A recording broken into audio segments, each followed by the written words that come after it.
Good evening and welcome to Bizworld. I'm Adrian Seet.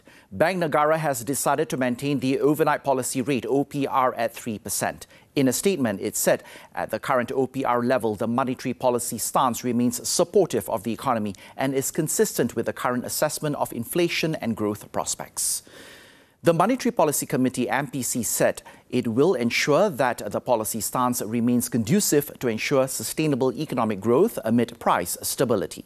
In the second quarter, the central bank said the growth of the Malaysian economy was affected by slower external demand and a decline in commodity production.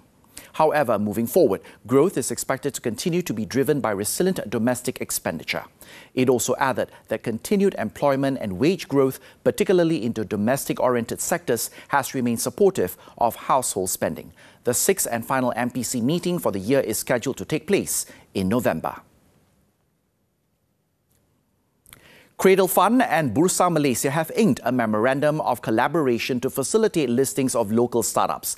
According to Cradle's acting Group Chief Executive Officer, Norman Matthew Venhaker, this collaboration is part of the Science, Technology and Innovation Ministry's Fund Funnel program to streamline funding options.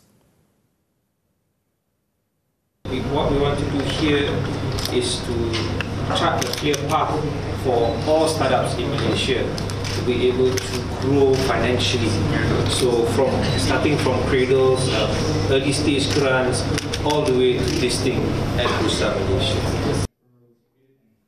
Under the partnership, Cradle will provide market intelligence of the local startup ecosystem to assist Bursa Malaysia in identifying potential listing candidates, while Bursa Malaysia will analyse the data shared by Cradle and cooperate to organise programs that focus on funding access. The exchange will also support Cradle on knowledge sharing and help startups gain a better understanding of how the equity market can contribute to their growth.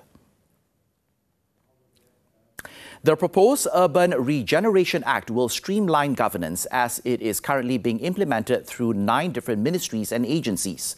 The Real Estate and Housing Developers Association REDA's president, Dato' N.K. Tong, said in formulating the act, the government has demonstrated a far-sighted balanced approach to economic growth.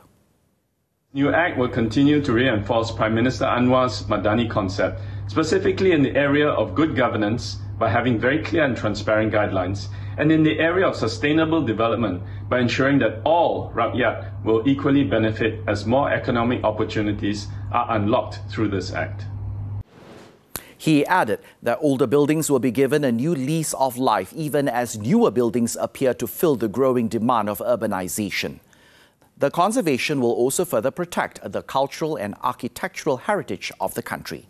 Earlier this week, the Local Government Development Minister, KPKT Nga Kong Ming, announced a proposal to introduce an act to oversee urban regeneration efforts nationwide. Total global traffic for air travel in July measured in revenue passenger kilometres RPK rose to 26.2% year-on-year.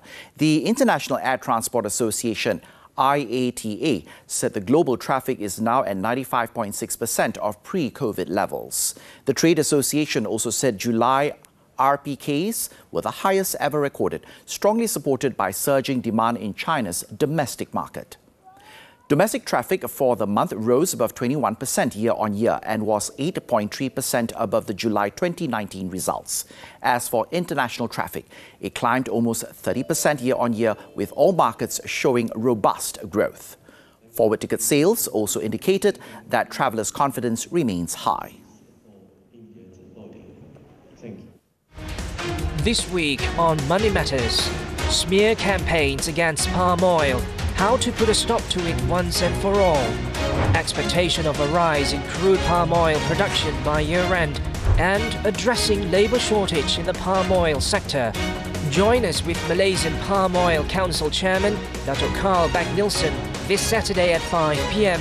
on TV3 and live HD stream on Tonton.